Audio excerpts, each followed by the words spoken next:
Hey everybody, welcome to Love and Reload, the voice of the relocation industry. I am your host, Ben Cross, and I'm so blessed and honored to be here today talking language and all things with Martin George and Kaylee Carpenter here live in Dallas. What's up, Martin and Kaylee? How y'all doing? Hola, ¿cómo estás? Ni hao, ni zhenmiyang. Y'all can't do this to me early, okay? Y'all already talking different languages. Get in the comments, y'all. I want to know in the comments right now, what language do you speak other than English? Get in the comments right now. What language do you speak other than English? Check in with us right now. I am ashamed to say, probably not surprising, I do not speak any language. We can fix that. Other than we'll English. Change it. Do you want to study right here? How long does that take? Well, when we first started, you have to go back in my background. So I'm a PhD in language education, and so we used to talk about proficiency or fluency, and now we talk about, just how well you can speak. So depends on what level you want to get to. Like I want to be able to make a friend, maybe go out to eat. How's your aptitude? I would say make a friend, go out to eat 8 weeks. Make a friend, go out to eat 8 weeks, and get in the comments. I'll see y'all 2 times a week for 2 hours, 2 times a week. 2 hours, 2 times a week, 8 weeks. Yep, that's really not bad. We do a method called. You did 3 years in high school. Well, we did. So in high school, what they do is they teach you fuimos, fueron, fill in the blank, put on a sombrero, eat a taco. So we do inquiry-based education. So inquiry-based education at the fundamental is what you're interested in, what you're excited about, what you're connected to. And if we can get you hooked on learning a language, if we can get you to use it, if you have an outlet, you're going to remember it. We're not having you memorize, we're just saying like, 这个桌子很大，这个桌子从这儿到那儿，这个桌子很大. So what did I just say, Ben? No idea. 这个桌子 It's a table. 对，桌子 How do you say table in Chinese? 桌子. 对 and 很大. I just learned how to say table. See, 桌子很大 很大 is long. Or big. 我很大 one da. 对，我很大 So we get you to use it. And so if you have an outlet and you say, oh, I like your Georgia. Oh, your Georgia is big. You will use it. It's creative. So if you like football, you like golf, we teach you with football. I just learned some Chinese. There you go. I learned as much Chinese as I've ever known just now in this pod, in the first minute. Get in the comments here. How many languages do you know other than English? What languages are they? Do you believe you can learn a language in 8 weeks, 2 days a week for 2 hours? That's 4 times. That's 32 hours. You think I can be conversational-ish? Well, you said to make a friend and go out to eat. A restaurant. Yeah, maybe have some drinks. So, we taught 911 one time, and we do yes/no questions. So you have to always know what the people are studying for. And so if they're studying in the relocation world, they want to move to a new country, they may want to do their work, they may want to, get around. You're going to study a little bit more. A lot of RMCs or companies will give them 50, 100, even 150 hours of language training.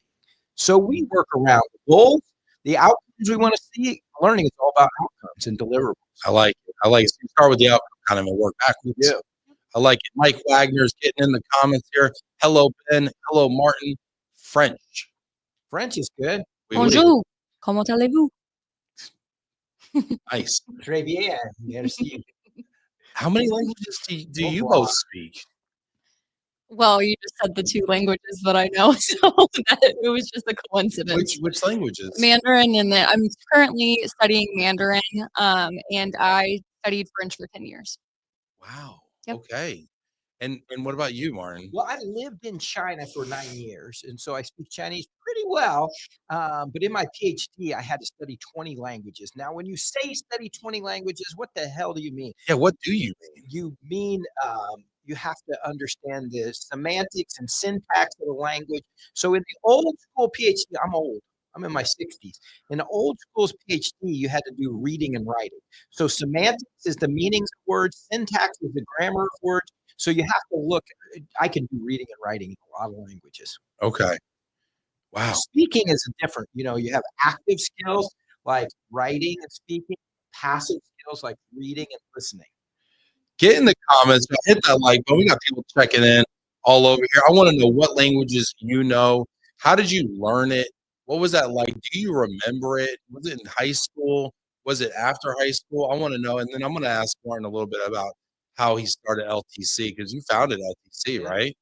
Anya's checking in French, Italian, some German, Spanish, and Arabic. Wow, Anya. Very cool. Sydney checking in very small amounts of German. Heather Jameson checking in. Hi, Caitlin Martin. Shout out from Michigan. Hey, Heather. Heather speaks Detroit. And Anya, I think works with us in Sydney. So that's good. Nice. Heather speaks Puszki Polish. All right. Jillian checking in. Have a feeling this is going to be a lot of fun. You know, I lived in Poland. Organization asked me to go do some teaching in Poland, and I didn't speak any Polish. And so the first time I went, I was so frustrated that the next time I went back, I learned Polish. Just because you were frustrated because you didn't speak it? That's right.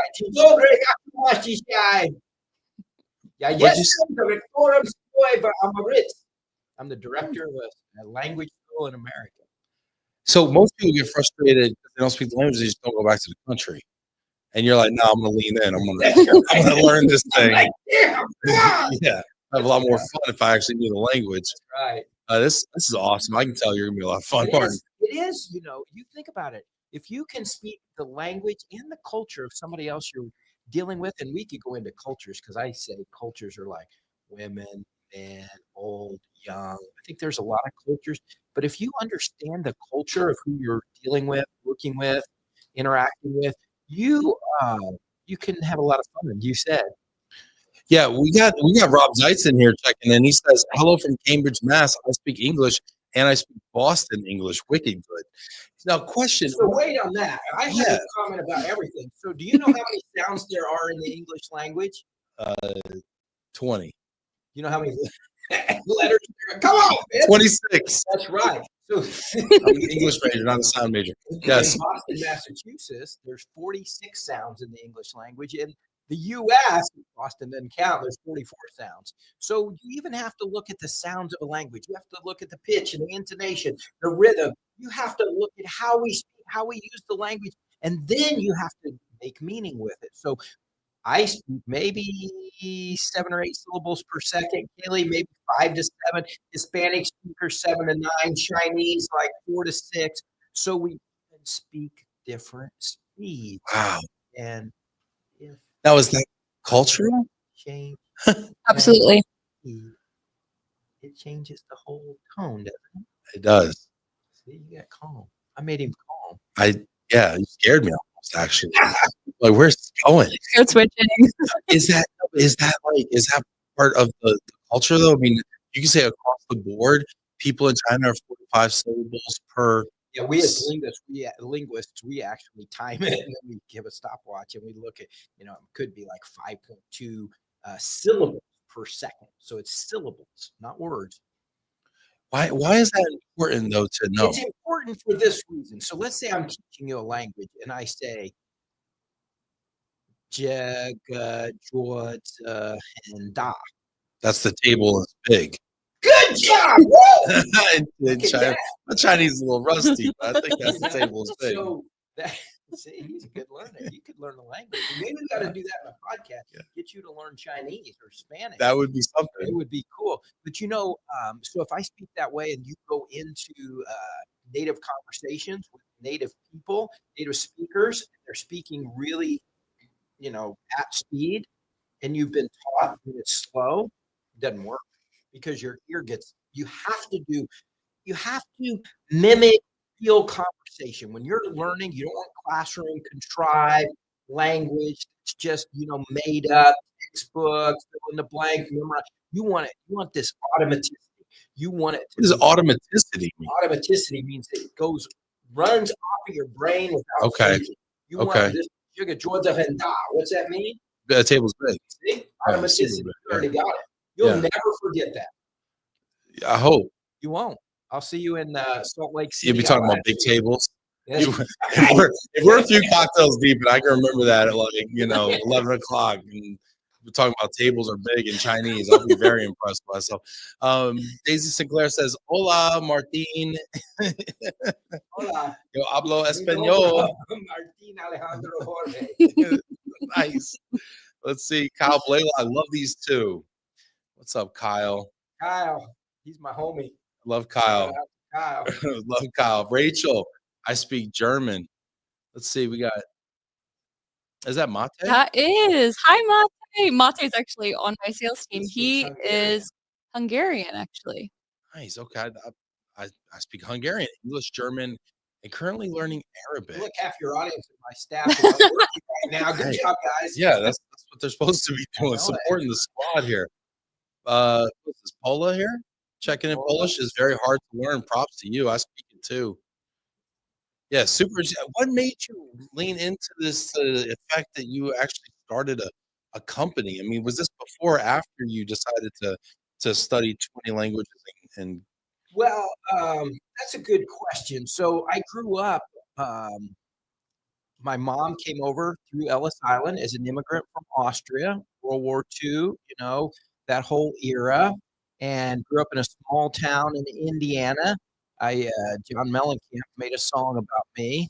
Oh, that was about somebody else. Actually, we had Johnny Cougar Mellencamp and his wife studying English in our center. We've had this little guy by the name of John Cena study Chinese with me. really? WWE came to me and said, "I want you to teach John Cena." I said, "I'm the CEO. I don't teach." They're like, "Okay, we want you to teach John Cena." So I bet he wasn't as good a student as I was. no, he didn't. He didn't even know that. Yeah. Hey, John. What's up, Come John? on, John. You went on the podcast. Join us. Get in the comments, John Cena. If you know John Cena, go ahead and add him in the podcast here. But I got tag 'em. involved because my whole life I was interested, and that's what I'm going to speak on at WERC. I'm going to speak on just the development of my love for languages and how, as a boy growing up, we would drive to my grandmother's house in Ohio, and I'd remember the big red sign, "Welcome to Ohio." And I'd say to my dad, "Mom, are we going to another country? Do I have to have my passport?" Because when we got to Ohio, my grandmother's house, they spoke German. Everything was sauerkraut. Everything smelled, looked, everything sounded German, looked German, smelled German. And so I remembered that deeply. And I was very involved in languages my whole life. And then um, when I had an opportunity, I went to China, spent a few years there, as I said.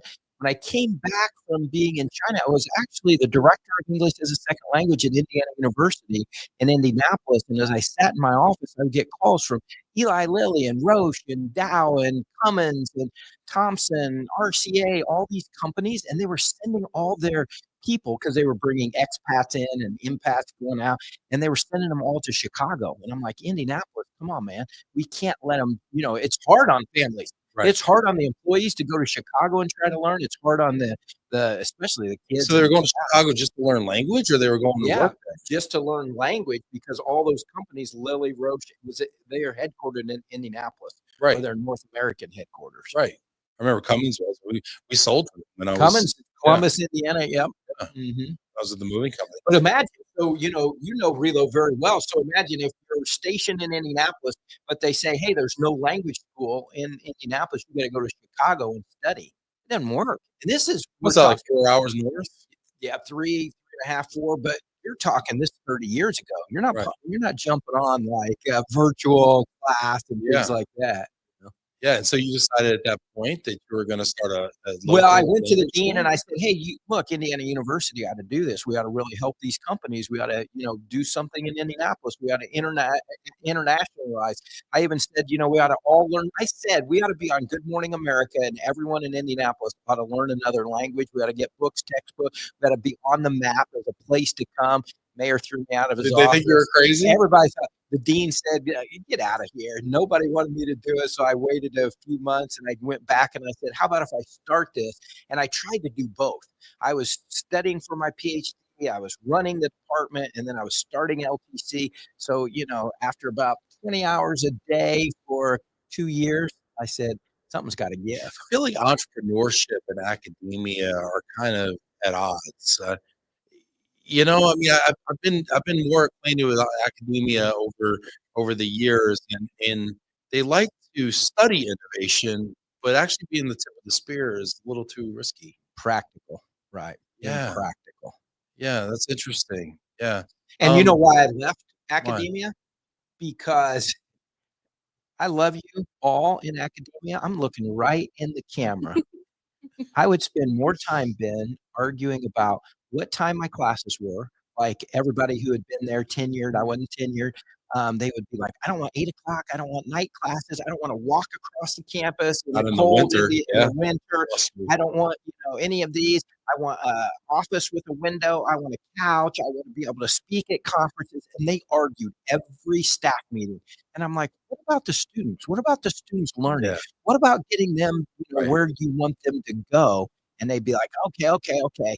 And I'd be like, look, if I just, because we charge international students 3 times the tuition, as you Yeah, know. that's another thing I realized. There's in-state tuition, and then there's and then there's like you're not even in the country So tuition. we went from 90 to 400 international students when I was the director. I brought a lot of money in. I said, look, I keep bringing money in. Will you just let me not go to these meetings? And they said, yes. And I took the worst. I said, I'll take the worst schedule, the worst office. Just leave me out of these meetings. I hated the meetings. I hated all that. It's nonsense. Yeah, yeah, it's super interesting. I got to ask you, Kayla. You've been very patient here. What's Martin like to work with? Cut. Is this live or is this taped? Oh, it's Dave. Sure. Okay. Shout out to Scott Cabbage Martin. checking in, Natalie checking in. Martin is a very interesting character. I have, grown so much, and what you guys see is really how he is 100% of the time. But he has a lot of wisdom behind his jokes and his mannerisms. And my favorite thing I think about Martin is all of his analogies. And I'm surprised he hasn't given any yet, but They're coming. they're coming with time. But I really have learned a lot from him. Let me ask you this though. We kind of talked about his journey into the language and everything, but you obviously have a love for it as well. You Yeah. said you studied French for 10 years. Yep. How did you fall in love with language? Yeah, so my family came from a military background. My grandpa was in the Air Force, so they moved around like any military family does. My uncle was actually born in Japan.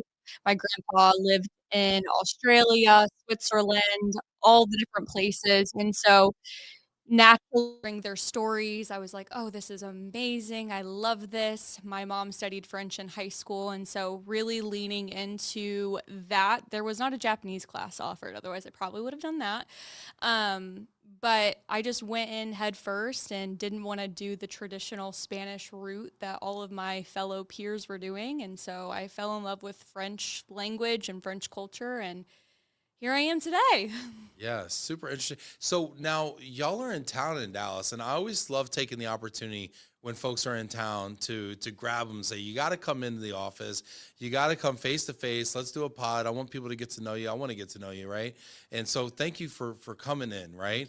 But tell us a little bit why you're here in Dallas, why you're here in town. Yeah, absolutely. So we, just spoke at the HR Southwest Conference on effective communication in an intercultural workforce, where we dove deep into the cultural nuances that go into communication versus like nonverbal communication, physical communication.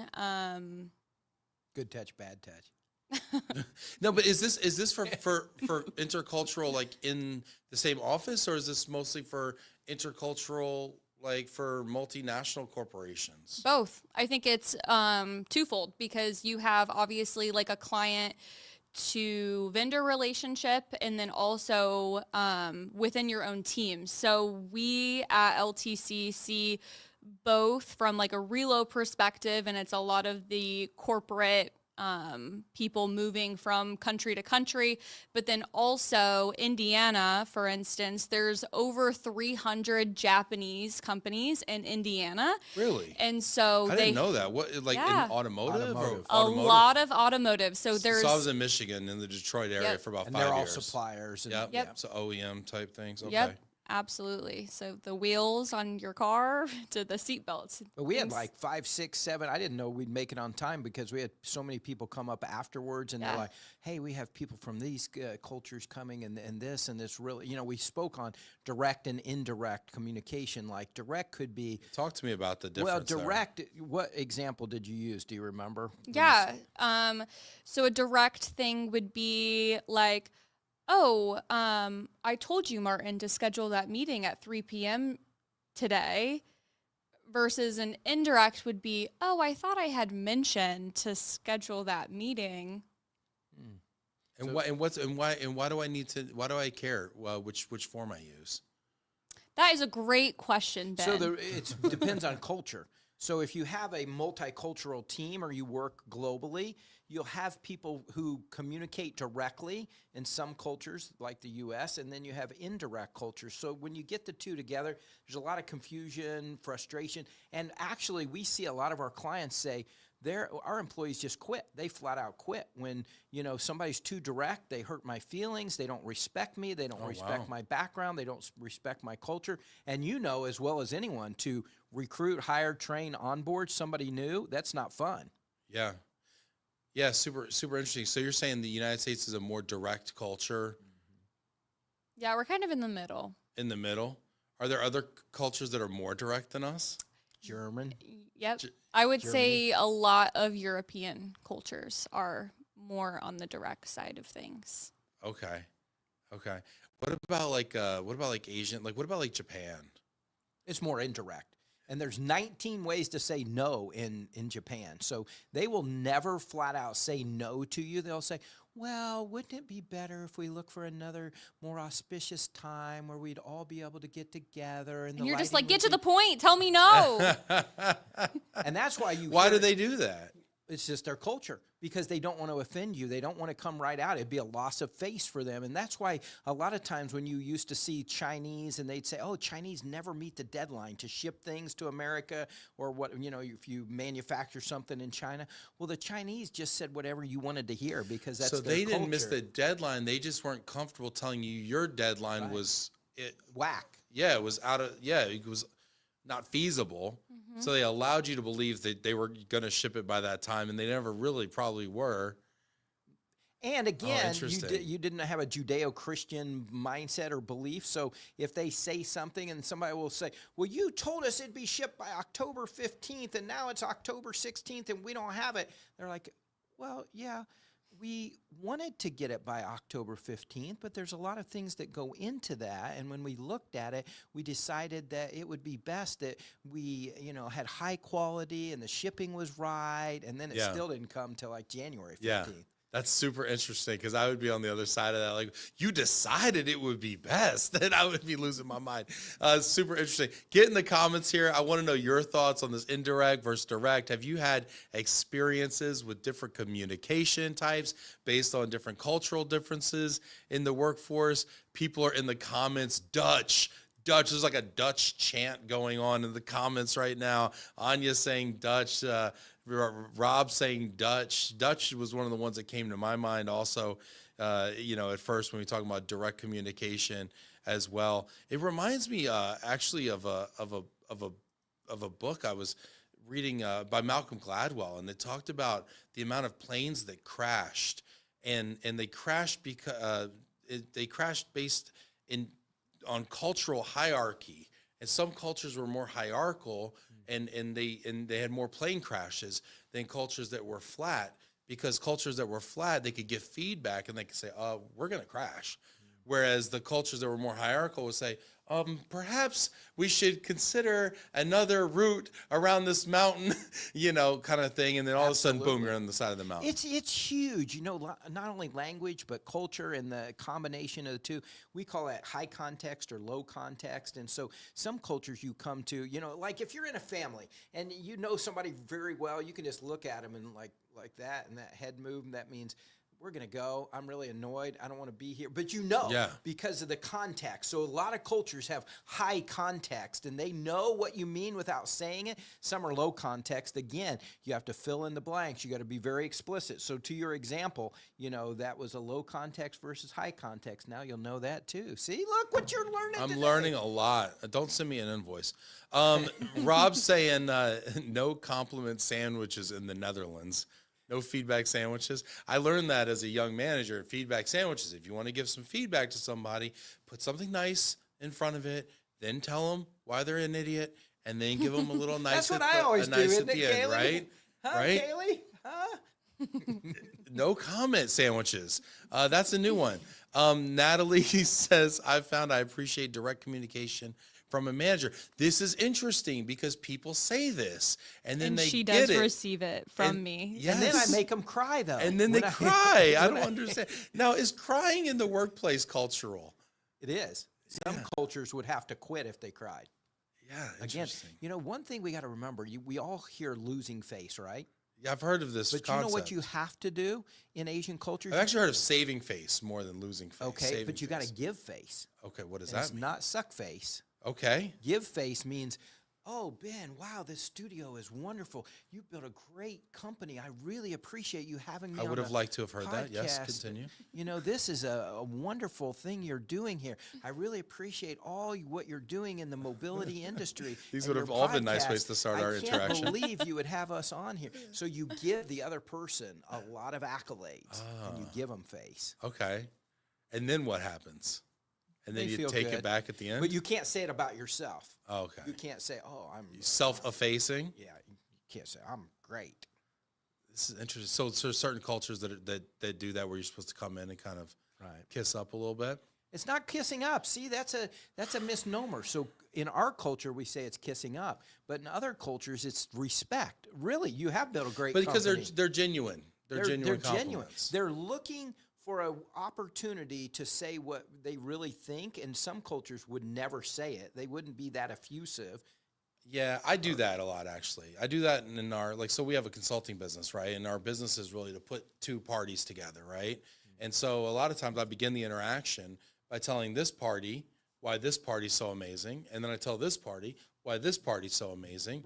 And now, and they both think I'm smart and know what I'm talking about. So now they both think higher of one another, and everyone's kind of ready to partner, And it's all genuine. I mean, I believe everything I'm saying, and I'm being authentic. But I noticed that a lot of folks don't do it, or maybe aren't comfortable doing it. And they don't think about it. Yeah, or maybe sometimes people think it's inauthentic. Is it something in our culture here in the States where that's considered an inauthentic kind of gesture? I don't know. Mike Wagner says, know your audience. Direct works for some, indirect for others. Very interesting. Now, Is that Mike from Sibsy Klein? Mike Wagner, yeah. Mike, Big Mike. Big Mike. Ask him how. No. What's up, Big Mike? This goes Ask both him ways. how his fishing trip went. Hey, Mike, how's your fishing trip? When you were in Wisconsin. Wisconsin. All right. Hey, Mike, get in the comments. How's the fishing? Would you get some muskie? What'd you More than fish? pike, probably. Some pike up there. Hold it real close to the camera, like this is how I always hold my fish. Like, hey, look at my fish. Get some cheese curds. Need a fish henda. Henda. Anya says, on the other end of the spectrum, Japanese are very indirect, and there are many rules to follow when addressing them. I always check with my colleagues who lived in Japan before addressing emails to our Japanese clients. Ooh, interesting. So what's more important, language or culture when relocating to another country? So somebody said, and it's been attributed to a few people, but they said something like, if you don't know culture and you speak the language fluently, you can be a fluent fool. So I think you have to do both. So if you're going to learn a language, you better know the culture, or you're going to, step on it when I was in China, I broke can you imagine me? I broke every taboo, every rule. Bull in a china shop? There you go. Is that what you would have done? Uh-huh. That was pretty good. I don't know. care who you are. I mean, they had rules about what you could wear, who you could talk to, if you could look directly in someone's eye, how close you could stand. I made students cry. I was a professor, and then I worked for our government there. I made students cry. I got taken to jail. I had everything. Taken to jail? What did you get taken to jail for? We'll save that for another time. Save that for next time. I don't think there's going to be another one, Martin. They had what's called closed cities, and you couldn't go to closed cities. And so I had a friend of mine, and Close to the Western world? Right, Close exactly. to visitors? Okay. Yep. And so I went there on the train. I got off in the closed city, and they're like, "This is your ticket to the jail." Like, you don't look like you belong here. And I'm like, "Where's your sign that says closed city?" And I'm acting like I speak no Chinese, and wandering around. Oh, what is this? And what? So what was jail like? It was not good. How long were you in not good Just jail? 24 hours. They want to take your passport. Don't ever let them take your passport. Keep your passport. Then they just want to ask questions like, who are you? What are you doing? Why are you here? Blah, blah, blah, blah, blah, blah. I knew what I was doing. Okay. Never let them take your passport. Note to self. That's cultural relocation. If anybody It's a big takes table, away. and never let them take your passport. That's right. Yep. Jaga Georgia Henda. That's what I Those just are kept the saying. two When I was at the takeaways. police, Jaga Georgia Henda. What's your Martin? Jaga Georgia Henda. What's your Martin? What were you saying? What are you saying there? Oh, my Whoa, name sure. is Martin. Whoa, sure. Name, rank, and serial number. That's right. The table is big, and my name's Martin George. Wow, this is great. This is so great. Mike Wagner says bad weather broke up the trip. Sorry to hear that, Big Mike. See you in Salt Lake City, hopefully. Ryan Marsh says, I've always loved the pace lead method. For me personally, give me the direct feedback. I love some healthy conflict. Heather says, I always say you can know the language, but if you don't know the culture, you still can't communicate. I like that fluent fool comment. That's really good. Rob Zeitz, when giving product demos, I noticed lots of client prospects in the U.S. are generally polite and say they liked what they saw, but that's just kind of what you say, even if you weren't really interested. Yeah, isn't that funny? We get off a client call and everybody, well, they said they liked it. They said they're really interested. They said to get back to us, and it's like, nah, they never ghost call you you. again, right? What about body language? We talk about culture, yeah. we talk about language, and then what about body language, Kaylee? Yeah. What do you think about that? Well, I think there's a few things. So body language, let's talk about eye contact first. I think a lot of people have different perceptions on eye contact, and I think this goes not only through cultures, but this, like Martin mentioned in the beginning, age and gender also play different roles within eye contact too. Actually, speakers, when they're speaking, as everybody can probably tell now, I'm not maintaining eye contact. I'm looking around the room. So speakers maintain about 50 to 60% eye contact. And listeners, you guys are all intently looking at me. 90%. Good job. Yeah, no. In a realistically, I'd be doing what's up? Yeah, for sure. Right. So I think that varies culture to culture. There's also space, like how you position yourself. Talk about that though too. The Yeah, space, right? absolutely. Close talkers. Close talkers. Martin and I actually do an example of this, and I wish we could do it here right now, but We could. let's not. The camera would follow you. We could. But so in our room that we were just doing at the conference, Martin pulls a guest. Then he Paige. her name was Paige. This poor woman. She This was a poor trooper. woman. She was a trooper. No, she was Yeah, great. but I've Shout done out this to with- Paige. I've done this with Navy SEALs. We'll come Right. back to that. So as he was having this conversation with her, he's walking away, like walking backwards toward her. And she's just like, am I supposed to go forward? And then he starts going closer to her and gets closer and closer and closer to her.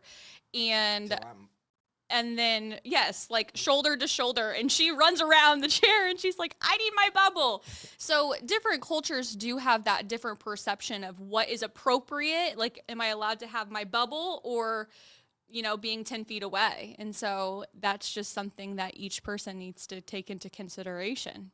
In the United States, the appropriate is like 1 to 2 feet away. But obviously different countries have different And expectations. then in China, if they really like you, they rub your leg. Men rub the other men's leg. So Shut the front door. If I'm sitting down next to you at a long table, you would rub my leg. So I was doing this with Navy SEAls who were getting Like ready. it's like a pat. Like I've seen No. a. Hey, Rubbing. Martin, you wouldn't believe it, And buddy. I'm sitting here, The muskie imagine was running. Navy SEAls, and they're in the room with me, and I sit down next to him, and I start rubbing this guy. And he wants to kill He you. wanted to punch And he me. knew how. And I said, back off. Because this is what's going to happen in China. If you really want to get to know them and you want them to like you, this is what's going to happen. And then I was doing the cross-cultural at Sheraton Vistana villages, and I was saying in Russia, they kiss on both cheeks. So we're talking about body language. Just happened, the guy turned his head and kissed me on the lips. They do that in Russia. He didn't like that, but, you No. know, I didn't mind. It's okay. Yeah. It's all good. Isn't that funny? So they rubbed the leg. Look at him. We've blown his mind. Have you ever seen his mind blown like this? Come on, let's go. I'm just like, I mean, This is a normal I've occurrence. slapped the guy on the leg, like, hey, buddy, like, you know, I mean. No, men and men hold hands, women and women hold hands. You know, again. Men and men hold hands. Yeah, body language, you know, Kaylee, you were talking from a United States, from, you know, North American habits and tendency. I thought when you said talk about body language, I thought you were going to mean body odor, but that's a whole other There podcast. is so many layers to all of this, and this just goes to show the complexities that go within cross-cultural training. There's so many nuances, so many layers. Like, this is just an onion that we keep pulling Just back. keep pulling it And the back. one thing I want to say is, everybody listening, you guys are getting, I mean, we've only been doing this for 39 minutes now with Martin. All of these stories, he has like Thousands. this times You a could go- thousand.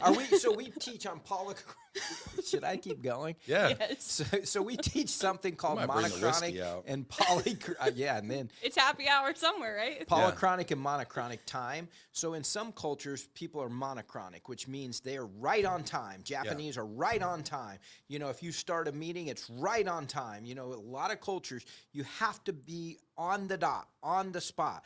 Other cultures are what they call polychronic, is people-oriented. So, you know, forget polychronic, just people. One's time-oriented, one's people-oriented. People-oriented, I was actually speaking at a conference in China. 10,000 people. 10,000. I was a keynote speaker. They said, you will speak from 9 to 10:30, and then you will and then it'll be done. You go home. I have my slides, speak 9 to 10:30, speak half in Chinese, half in English. Everybody loves it, and they're like, okay, everybody go out and have a smoke break. Everybody goes out and smokes. 10,000 people out there smoking.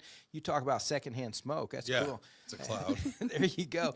But then they come over to me and they say, thank you very much. We really appreciated your presentation. They rubbed your leg a little bit. And they rubbed my leg a little bit, and they That's how said, you knew it was real. when you come back, we're going to have you speak till noon. I'm like, For wait. another hour and a half? Yeah, wait. I just did all my slides. I've been double the here. wand. I have nothing else. And they're like, yeah, good. Well, you will speak till 12. I'm like, if I rub my head, you know, I'm nervous.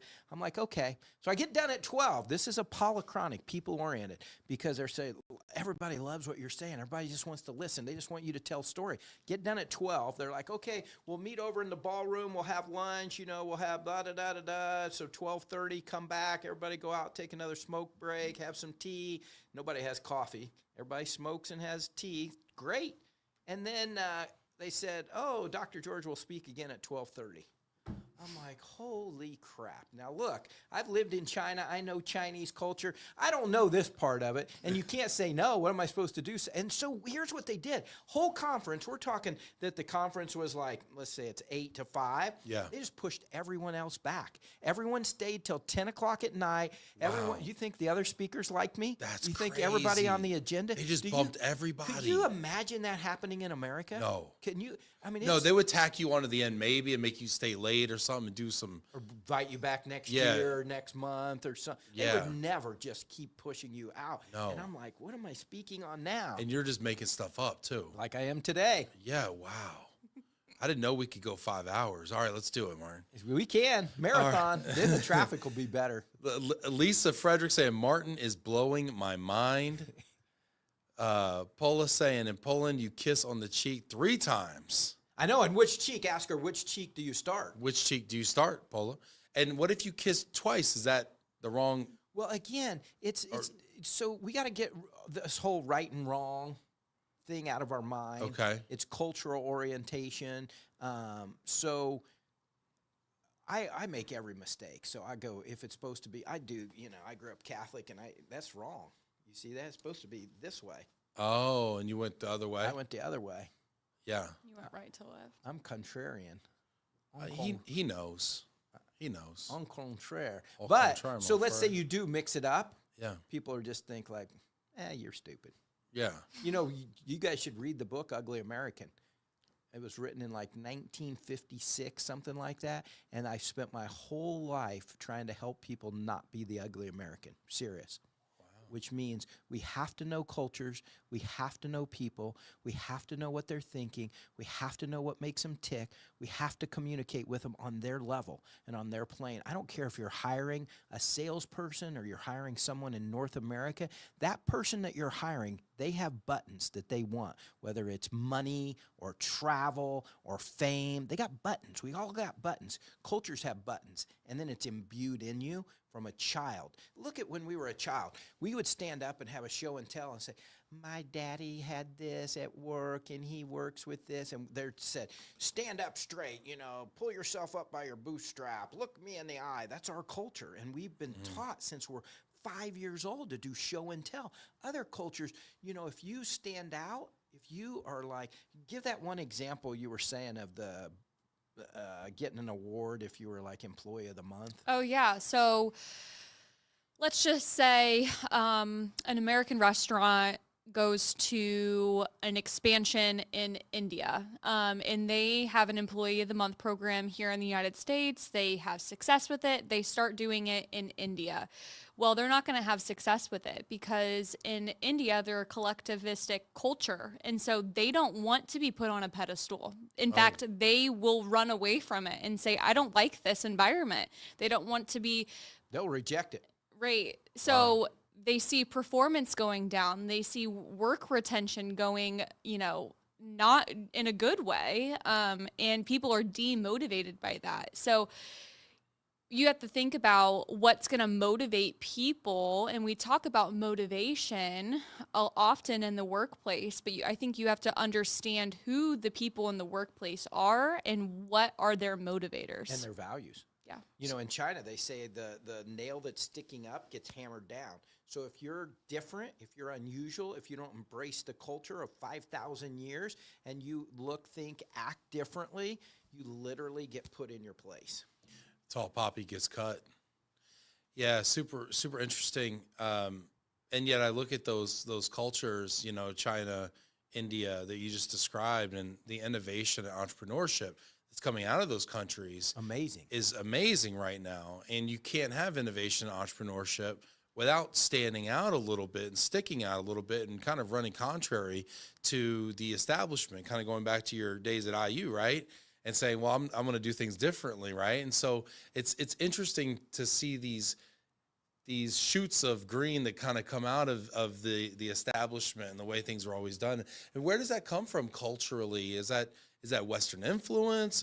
Is that just through incentives and That's things? the collective society. They usually don't do it alone. We do it alone like we do it, but they do it together as a group, and they really believe. So anything, China, if there's anybody who speaks Chinese, you used to say, 四个现代化. So the 4 principles that built the motherland. And so anything that will help the country, patriotism, is big in China and in India. So they want to build the country. So if it's going to build the country, if it's going to make it better, make the people better, they will work hard. They're not being different. They don't see so values trump each other and not Donald. So it's innovation for the country's sake. It's right. And not for the individual's sake. It's not for the individual's sake. So you kind of get to the similar end, but just a different mode. Really interesting. People are getting in the comments here. Hit that like button, y'all. Daisy's got a question. She said, does that mean hugging is off limits? Can I make my joke? I don't know if I'm allowed to make it. Yeah, you can make a joke. I don't know what your joke is, but About like in China, nobody touches each other in China. My wife's Chinese. I don't know how I had 2 kids. Is that appropriate? Are we live? Can we cut that? Yeah, we can cut. Yeah, that's great. That's wonderful. If No anyone- hugging in China. Now we're talking. But you can touch a man's leg. A man can touch a man's leg. That's right, same sex. But again, you have to see, now we got modern China. So if you're in Shanghai, Beijing, Guangzhou, Hong Kong, part of China now, obviously, since 97 when they went back, started studying Mandarin, you have to look at what culture, what traditions are being changed when you change the language or you change, so many things impact. So let's say a company goes into mainland China. A lot of the people we work with go into China, they work, they live. Actually, the president of Lilly, if you're watching, Dave, you remember that I taught you Chinese. I took Governor Mitch Daniels to your house in Shanghai. Now you're the president of Eli Lilly in Indianapolis. Dave Ricks. Yep. Hey, somebody tag Dave Ricks in the comments there. Say what's up to Dave. Anyway, you were saying. So, he really believed that his relocation to China really got him his presidency at Eli Lilly. That's a phenomenal story because we hear this kind of stuff all the time. Is that CEOs tend to go on these rotations, and these high performance and high potential people tend to rotate through these assignments all the time. But to actually hear specific stories, right? Like Dave, right? Like you were talking about, and going on these assignments, and hear from in his words that was instrumental in getting that position, I think is really key to the value proposition for global relocation. Well, because we used to think diversity and getting people's perspective from different backgrounds, different cultures, different genders, different whatever was valuable. Our country kind of took a left turn recently in that, but I think we still have to value everything that everybody brings to the table, and we really have to take the best of it and make ourselves better as a company, country, organization, industry. Well, especially as our country seems to be kind of having more of a introspective bent now, right? And a more, nationalist type of a bent, right? If we're not going to bring people in who have these experiences, we need to send the people around the world to get these experiences, or else we just won't have them, and we won't be able to keep up, Obviously, we have a lot to say about that since we're in the industry, but we'll save it for another podcast because our country is built on immigrants and refugees, and we need to value every contribution that everyone brings, no matter who they are or where they're from. Yeah, for sure. Thanks for tagging Dave Ricks in the comments there. We got people checking in here in the comments. This is awesome. Hit that like button, y'all. Get in here. This is fantastic. I could talk to you for hours, and I see why the Chinese held you for so long in that jail. Probably because you were so interesting. That's probably what it was. You know what? Can I tell you a story? Yeah, man. So I had a suit jacket on like this. I was traveling, and I had a little tape recorder in my pocket, and I had some music on it you're that like I would listen to. So when I got in there, I was going to record the conversation with the police. Just it might be good. So I reach in You my thought you pocket. had rights. I reach in my pocket to turn it on, and music comes out of my pocket. Now we're talking in the 80s. Do you think the Chinese, they wanted to beat the crap out of me? They're like, "What are you doing? What's in your pocket? Yeah. You have a recording device?" What? And I'm like, "What are you talking about?" What? I'm just listening to music. No, I was recording them. So you were a spy. I was not a spy. You were, yeah. Martin's not going to be allowed to go to China anytime I soon. love China, though. That was the best part of my life. I mean, imagine a young, China's fantastic. I love the culture. I love the language. I love the people. I love the food, and that's true. And I grew up in China. Everything I am, I learned in China. Yeah, I'm a big fan of the food. That's all I can really say about it. And the big tables that they have. How do you say it? John is. There you go. John's See, again, you don't have to be exact perfect. Just get close, and people will understand Helps you. when I point to it. Yeah. This is great. So we talk about language, we talk about culture, we talk about all this stuff. What type of services do you exactly kind of offer to corporations and transferees? Yeah, Gately Lynn. absolutely. So outside, mobility is just one section of our business.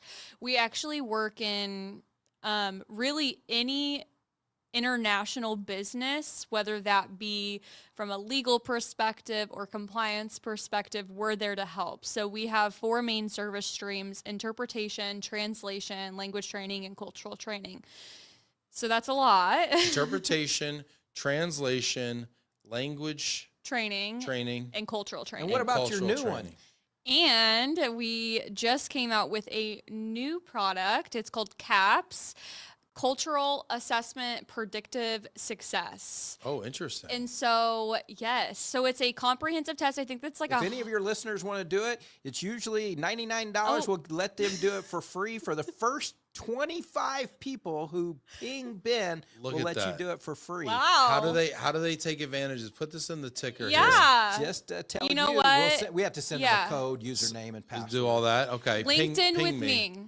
LinkedIn Kaylee. Connect with And mention Kaylee. you heard about it on the show. Yes, absolutely. So what it is it's And that's CAPS, and that's the CAPS. Yep, it's a predictive success test. So anybody can take it, and essentially you're going to get a profile of where you're currently at, as far as, are you an indirect communicator or a direct communicator? Are you more collective or individualistic? Are you more feminine or masculine? And what that means is Why is she looking at me? egalitarian, right? Right, that's right. Very good. And so there's all these different things. So it's basically a roadmap to showcase where you could be a good fit for already Might be good within for your candidates. Oh, like what country you might kind of Yes. fit really Or nicely. Where- presently. And the gaps, if you're working, Yes. if your company's sending you to work, even on short-term Right. assignments. If you have to go to China, you ought to know where you're going to be and where you're going to be, where your downfalls are. So that way, that's where we can target our training and tailor our training more to make sure that we hit those things that, if you're not a collective individual and you're moving to China, you better, we have a long road to go. So CAPS finds the gaps. That's the tagline. There you go. Right. And you think about this, a collective and we're individual. And did we talk about this already? So in China, you never are alone. Yep. I would be alone if I go there, I went there last year. I had 2 houses in China till last year. Yeah, I made a couple dollars. There you go. But I had them a long time. But when you're in China, everybody wants to hang out with you. You don't go anywhere by yourself. Like if you were going to the store, Ben, I'm sure you go to the store. And I've been to a store. Yep, and I go to a store. We should go to the store together. You know why? You have a lot to tell me and teach me and share with me, and I have a lot to share with you. And a Confucian mindset, if you go alone, you're kind of you know what? That's pretty selfish. So Yeah. we should go together and we can share along the way. And I we like can learn that. from each other and we can value each other. So if you go to China, if anybody's out there getting ready to take it, you will never be alone. So if love you're that. a lonely guy or gal, go to China. That's fabulous. Heather Jameson says, me. I want it for free. There you go. We're rhyming Sign over her here. up. Bars. Mike Wagner says, great topic and great job to all. Thanks for the enlightenment. Rare day when Ben is out storied. Very interesting. Thanks, Mike. Appreciate you, buddy. This is great. Ben, Well- they know what to do now. Paula says right, left, right. I think she's talking about cheeks out here. Is it your right or my right? You're right. I think don't we're both going right. We would be right. If everyone goes right, then it's right. Right is right. And Okay. Brazil has 1 or 2 cheeks, and I think they start left, and I think Pola, you start right. So, it's think- different. Yeah. Right, left, right. Nice, Paula. This is a lot of fun. You know what? Let's have a little more fun. You ready? We're going to play a game. Always How ready. We're going to play a game. How about? It's a game I like to call overrated, underrated. Do you know how to play the game? Yeah, because you put it in your notes for me. I had to do it before There the you go. podcast. All I is cheated. revealed at the end. It's a little game called overrated, underrated. It's very simple. You just need to know 2 things. 1, I'll give you a topic, and you tell me if it is either overrated or underrated. Those are your 2 options. Don't overthink it. Don't get cute. Great. 2nd, I will tell you if you are right. Oh. All right. Is it subjective? Yes. Very, Okay. very. And I am the decider. Let's go. Overrated, underrated. First one up. Amazon. Overrated, underrated, Kaylee. This is controversial. Overrated. Wow. Martin? I think overrated. Yeah, it can't be underrated, right? No, it's everywhere. Yeah. It's ubiquitous. Yeah, it's pretty ubiquitous. They even have football now on Thursdays. Why is it overrated, Kaylee? I like to support local small businesses. Oh, Well, you have an Amazon fulfillment center right in your neighborhood. I'm just kidding. She does. I do. I do. How did I know? They're everywhere. That's a great. I mean, that's a guess. It's the biggest employer in your town. Yeah, I hear you. So what's your favorite local small business to support, Kaylee? Ooh, there's so many. I love Howell and Hyde in downtown Indianapolis, Fountain Square. Shout out. Nice. What do they do there? They have Do clothing. they hide or do they howl? Howl at the moon. That's a wonderful place too. There you go. That's a nice little business. Yeah, but they have just clothing, little tinker items. Nice. So, Buy local. yeah. Dig it. Man, we got a underrated. Look at you, Jason, coming out of nowhere with an underrated, huh? Crazy. Rachel says Amazon is rated sufficiently. Rachel does not play the game properly. I like it. Very good. Okay, Amazon overrated. Yes, 1 point. All right, moving on. Overrated, underrated. Next one up, Starbucks. Uh-oh. What do you think, Kaylee? I love Starbucks, so I'm not going to say it's overrated. You got to go. So you're going underrated. Yeah. Wow. What do you think, Martin? Overrated, completely overrated. Look, I got What are you, a Panera. Panera guy or Yeah. something? Sip of the month club. He doesn't like coffee. He's a tea Oh, you're drinker. an anti-coffee. Chinese. Chinese. Yeah. I'm with you, Kaylee. It's underrated. Wait, you know, but it doesn't fit with her buy local and the local coffee she goes to her shops. local Starbucks. Come on, dude. My local neighborhood corner Starbucks. I do like local coffee shops, but the one thing I will say about Starbucks, it's in every single city that you go to, and it's consistent. Always the same. It's always on brand. It's always, yes. Yes. Brown sugar shaken espresso. What's your order? A venti brown sugar oat milk shaken espresso. Oat milk shake? Shaken espresso. Shaken espresso. With 1.5 pumps sugar-free vanilla, 1.5 Damn, bro, pumps you too brown much. sugar. Ask me what Doing my the order most. is. I want black tea, medium. Black tea. I don't even me. know what venti and What kind of latte- tea, though? Are you a Black breakfast tea. tea? Earl tea? Black. Black? Black. Earl Grey. Earl Grey? That's right. Earl Black. Oh, man, now the comments are lighting up. Overrated. Look at everyone's getting in Yeah, overrated. come on. Starbucks is way overrated. Oh, Local are these the coffee Dunkin' shop You two people? all said day. underrated. No, these are local. These are these bougie local coffee shop people. You know, listen. I make good coffee at home too. Yeah, we do too here. All right, 1 point for Kaylee. All right, next one up here. Overrated, underrated. Language proficiency, Kaylee.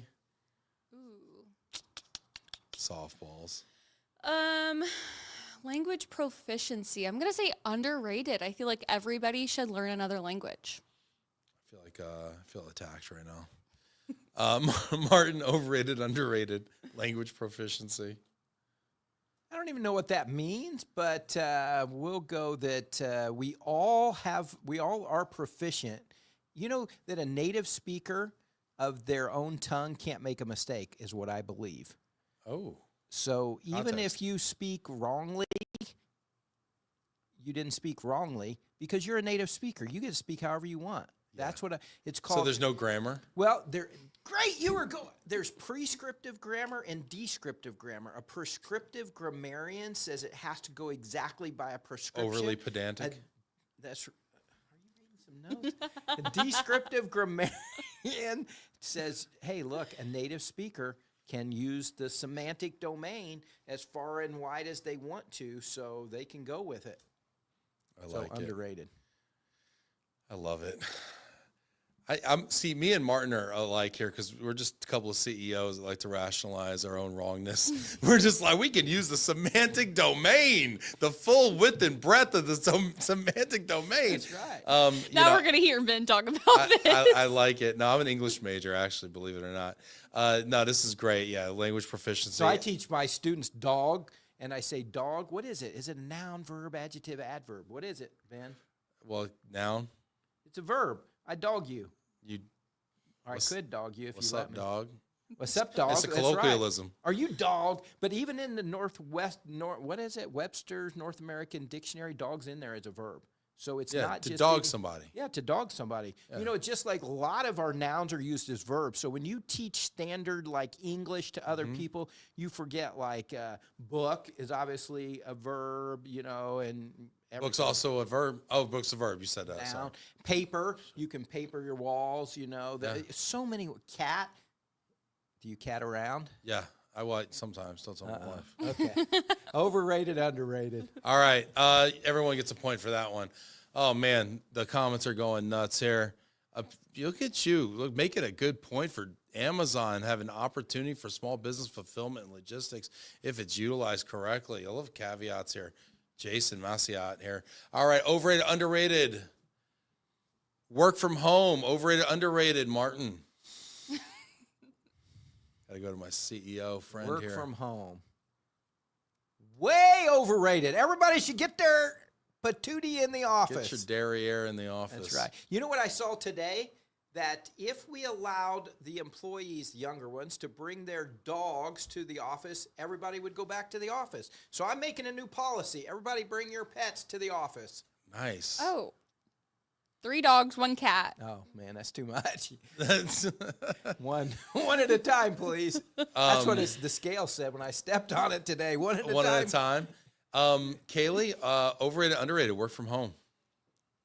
I'm going to say underrated. Underrated. Wow. Even in this You said post-COVID underrated. area. That means you think that we should work from the office more. No, overrated would mean that. Oh. Right? No. Am I playing this game wrong? Work from home is underrated. Working from home is underrated. Correct. Yeah, and you said overrated.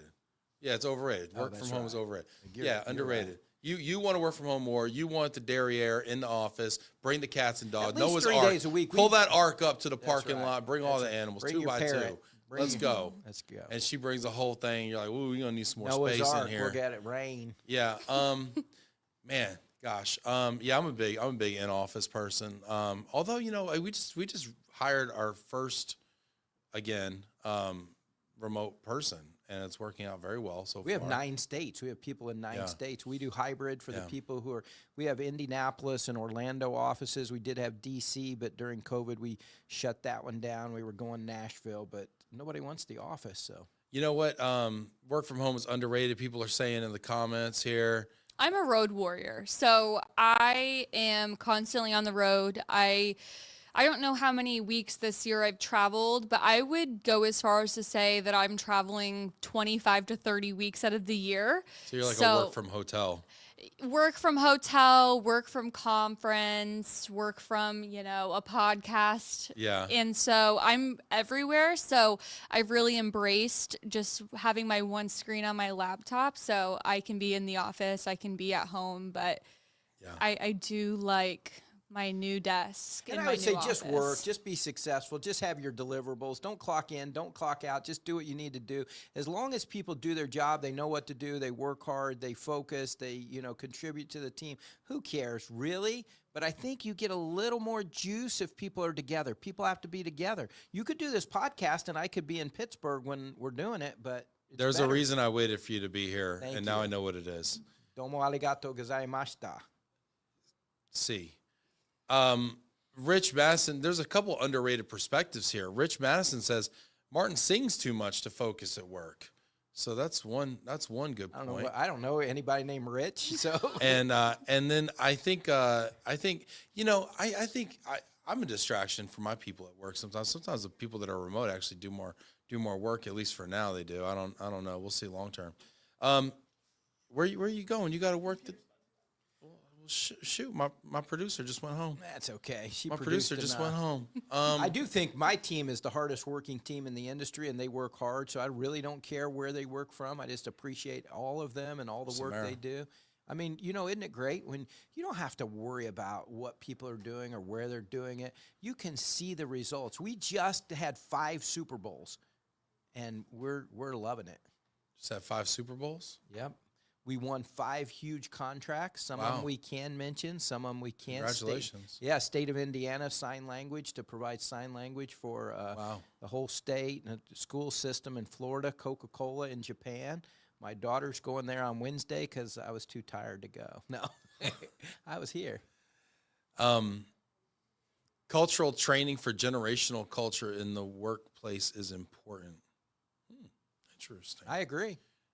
You see different cultures between the generations? Is that a significant enough difference to have cultural Absolutely. training for? Absolutely.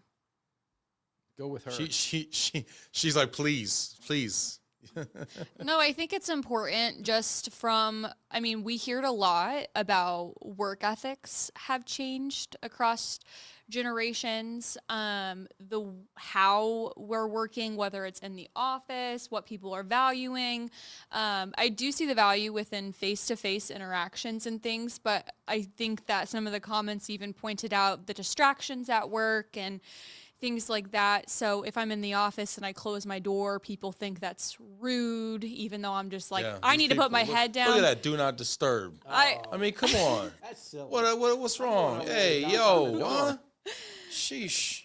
But I do think that They that's smoke that. one perspective. I also think how we view certain things. I mean, this is kind of off topic from language, but I even think mental health, how we talk about mental health from a generational perspective is vastly different. So I think that the younger generations are embracing some of those things, whereas the older generations are asking questions. I do get a lot of questions, but there is a learning curve in some degree.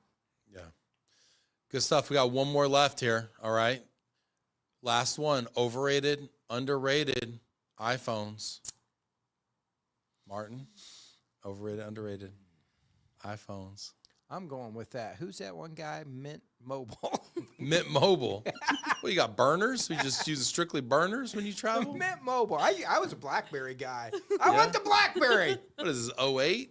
What are you, Hey, you seen the movie? You saw that BlackBerry remember movie? they That had was Good. smart. they had to Martin's best pry it year. out of Obama's hand. Yeah, the BlackBerry. I love the BlackBerry. Once you get them thumbs working, you know. Bring back Blackberries. That's right. it might still iPhone's make way money. overrated. Come on now.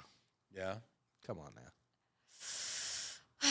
I love iPhone. I will always stay with iPhone no matter what. I just think it would be too much of a hassle. But I do think that the other people in the tech industry are giving Apple a run for their money.